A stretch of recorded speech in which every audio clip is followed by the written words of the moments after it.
नमस्कार। हम चर्चा कर रहे थे राष्ट्रीय आंदोलन के उदय के कारणों की और आज हम बात करेंगे उदारवादी युग की।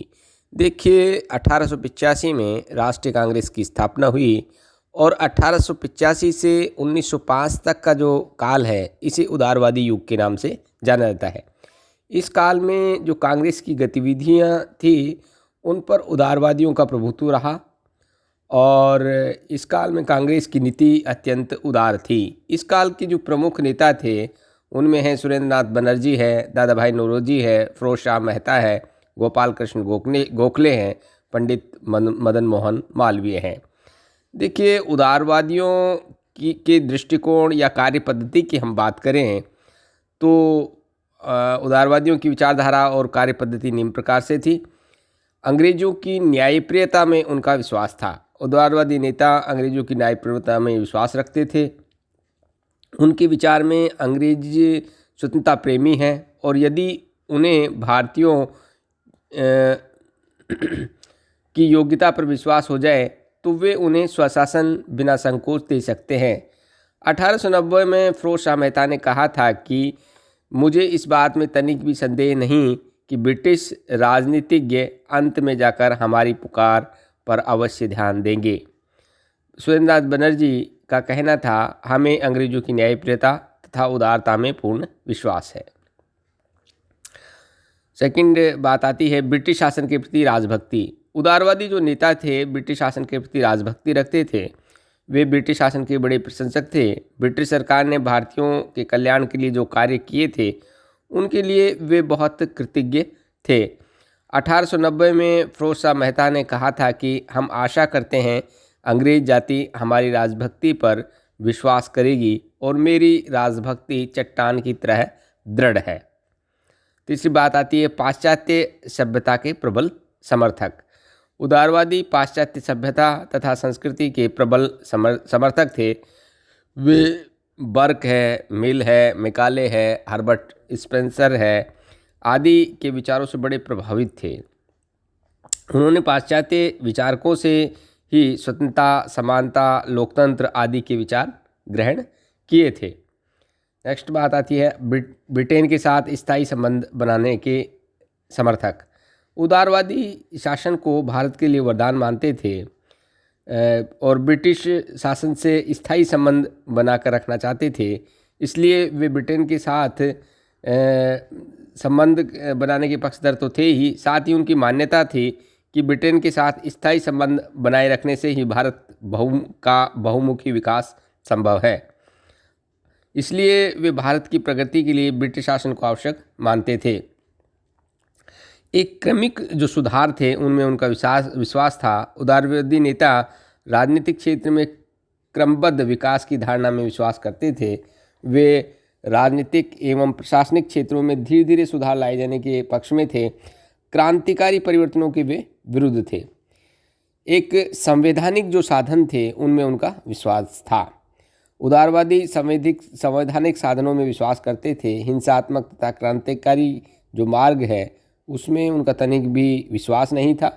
वे प्रार्थनाओं, प्रार्थना पत्रों, स्मरण पत्रों, शिष्टमंडलों द्वारा सरकार से अपनी मांगों को मनाने की प्रार्थना करते थे।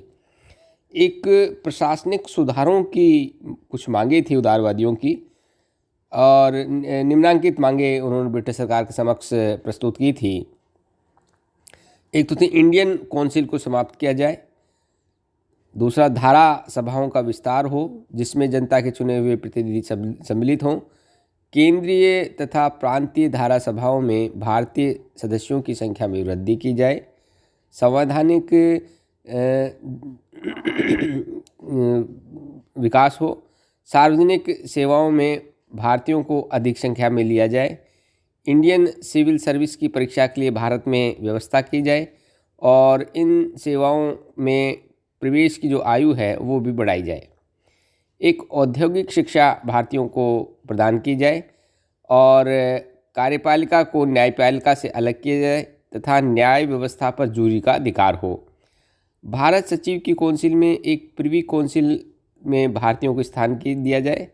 शासन तथा सेना संबंधी जो खर्च है उसको कम किया जाए। भारत मंत्री के वेतन का भुगतान ब्रिटिश कोष से किया जाए। किसानों पर लगे हुए भूमि कर में कमी की जाए। जनता पर लगे हुए करों में कमी की जाए। कृषि के विकास के लिए सिंचाई की उचित व्यवस्था की जाए तथा कृषि बैंक की स्थापना की जाए। विदेशों में रहने वाले भारतीयों की रक्षा की व्यवस्था की जाए और प्रेस पर नियंत्रण कम कर उसे अधिक स्वतंत्रता दी जाए। ये सब प्रशासनिक सुधारों की मांगें उदारवादियों द्वारा रखी गई। नेक्स्ट आता है कि राजनीतिक सुशासन की प्राप्ति पर बल देना। उदारवादी ब्रिटिश शासन के अंतर्गत ही स्वशासन चाहते थे। उनके विचारों में ब्रिटिश शासन के अंतर्गत भारतीयों को स्वशासन का काफ़ी प्रशिक्षण प्राप्त हो चुका है और अब भारत स्वशासन के लिए तैयार था। जैसा कि सुरेंद्रनाथ बनर्जी ने कहा है कि स्वशासन भारतीयों के लिए कोई नई व्यवस्था नहीं है। स्वतंत्र संस्थाएं देश के बौद्धिक एवं नैतिक संयम की सबसे अच्छी पाठशालाएं होती हैं। इसके बिना स्वस्थ राष्ट्रीय जीवन संभव नहीं है।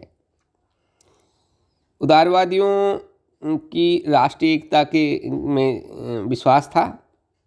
उदारवादी नेता भारत की राष्ट्रीय एकता के समर्थक थे। वे देश के विकास में समस्त भारतवासियों का सहयोग चाहते थे। वे सांप्रदायिकता के विरोधी थे। उनका कहना था कि जाति, धर्म, प्रांतीयता आदि का भेदभाव भुलाकर देश की भलाई के लिए संगठित होकर कार्य करना चाहिए। उदारवादियों की कार्यविधि की यदि हम बात करें तो उदारवादी नेता वैधानिक साधनों में विश्वास रखते थे।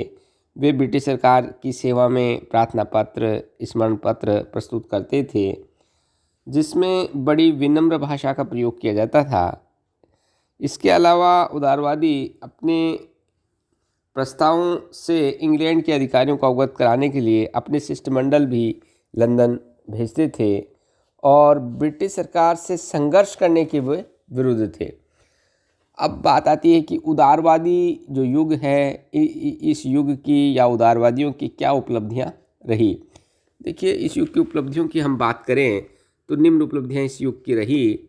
राष्ट्रीय चेतना का प्रसार हुआ। उदारवादियों ने भारतवासियों में राष्ट्रीय चेतना के विकास में महत्वपूर्ण योगदान दिया था।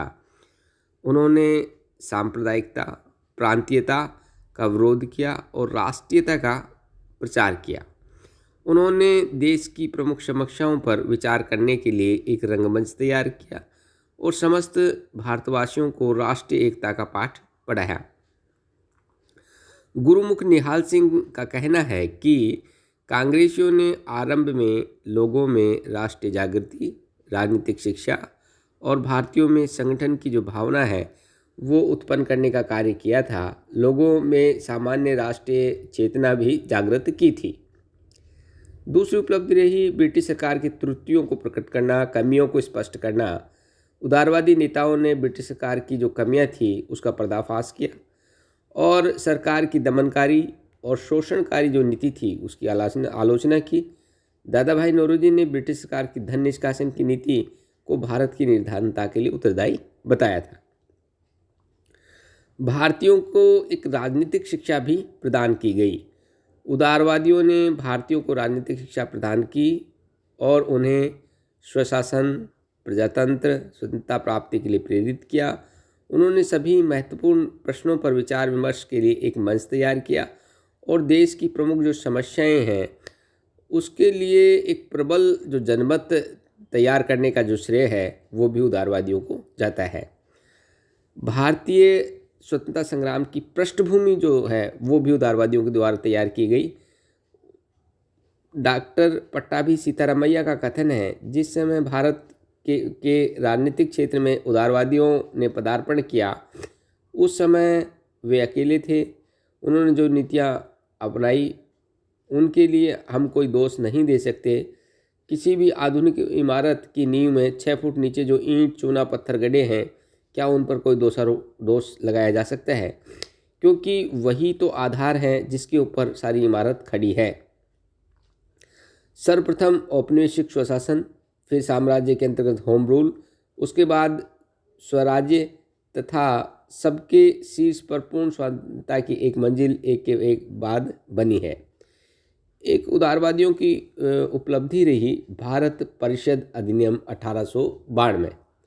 उदारवादियों के प्रयास के फलस्वरूप ही 1892 ईस्वी में भारत परिषद अधिनियम पारित हुआ। यद्यपि यह अधिनियम भारतवासियों की आकांक्षाओं को संतुष्ट नहीं कर सका, परंतु फिर भी भारत में प्रतिनिधिमूलक संस्थाओं के विकास की दिशा में पहला कदम था। देखिए, ये जो उदारवादी युग है, इस उदारवादी युग के संदर्भ में कुछ विचारकों की धारणा है कि ये युग राजनीतिक भिक्षावृत्ति का युग था। इसके संदर्भ में कहा जाता है कि उदारवाद का युग प्रायः राजनीतिक भिक्षावृत्ति युग कहलाता है। उदारवादी संवैधानिक साधनों में विश्वास करते थे। वे क्रांतिकारी एवं हिंसात्मक उपायों को अपनाने के लिए तैयार नहीं थे। वे प्रार्थना पत्रों, स्मृति पत्रों, प्रतिनिधि मंडलों द्वारा अपनी मांगों को सरकार के सामने प्रस्तुत करते थे। वे ब्रिटिश सरकार से संघर्ष करने के लिए तैयार नहीं थे। वे अपने अधिकारों की मांग सरकार से बड़े विनम्र शब्दों में करते थे। उन्होंने सदैव संवैधानिक साधनों द्वारा अपनी मांगों को मनवाने का प्रयास किया। उन्होंने राजनीतिक सुधारों के लिए संवैधानिक उपायों का ही सहारा लिया। उदारवादियों ने अपनी राजनीतिक मांगें मनवाने के लिए जिन संवैधानिक साधनों का सहारा लिया, ब्रिटिश सरकार का उन पर कोई प्रभाव नहीं पड़ा। ब्रिटिश सरकार ने उनकी उचित मांगों को भी मानने से इनकार कर दिया। उन्होंने अपनी मांगें मनवाने के लिए संघर्ष का मार्ग नहीं अपनाया। परिणाम स्वरूप अंग्रेज़ों ने उदारवादियों की उपेक्षा की और उनकी मांगों पर ध्यान नहीं दिया। इसी कारण से उग्रवादी उदारवादियों के युग को राजनीतिक भिक्षावृत्ति का युग कहते हैं। इसके बाद बात आती है उग्रवादी युग की।